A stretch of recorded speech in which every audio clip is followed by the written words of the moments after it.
Le rallye est-il sur le point de mourir ?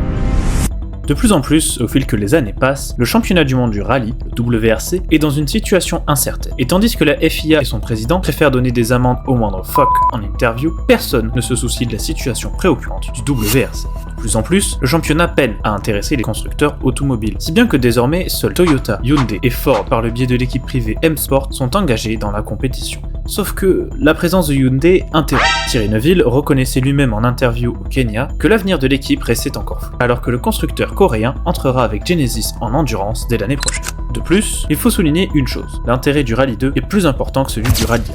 Concrètement, les modèles engagés sont plus nombreux en Rallye 2 qu'en Rallye 1, avec la présence de Hyundai i20, Citroën C3, Volkswagen Polo, Skoda Fabia, Ford Fiesta et Toyota Yaris. Dans une stratégie similaire à celle de Skoda avec sa Fabia Rallye 2, Hyundai envisagerait ainsi de limiter sa présence à cette seule catégorie dès 2026, ce qui ferait de Toyota le seul constructeur pleinement engagé en Rallye 1 si cela arrive. Face à cette situation, la FIA présente néanmoins un plan, avec une nouvelle réglementation devant entrer en vigueur dès 2027, autour de laquelle plusieurs constructeurs non engagés auraient manifesté leur intérêt, selon Xavier Mestelan-Pinon, directeur technique du règlement à la FIA. Concrètement, ce règlement met en place une réduction des coûts, avec un budget capé à 354 000 € pour la construction d'une voiture sur la base de Rallye 2 existante, avec un châssis tubulaire en carbone fait par les constructeurs ou les préparateurs, sachant que tous les modèles de série devraient pouvoir être adaptés à la cellule de survie, ce qui devrait pouvoir permettre l'engagement de SUV ou encore le retour de berline dans la catégorie. L'objectif est clair, attirer de nouveaux constructeurs dès 2027 pour arriver à un total de 20 véhicules engagés en comptant l'engagement d'équipes privées favorisées par ce règlement. Néanmoins, ce que Hyundai et Toyota pointent du doigt,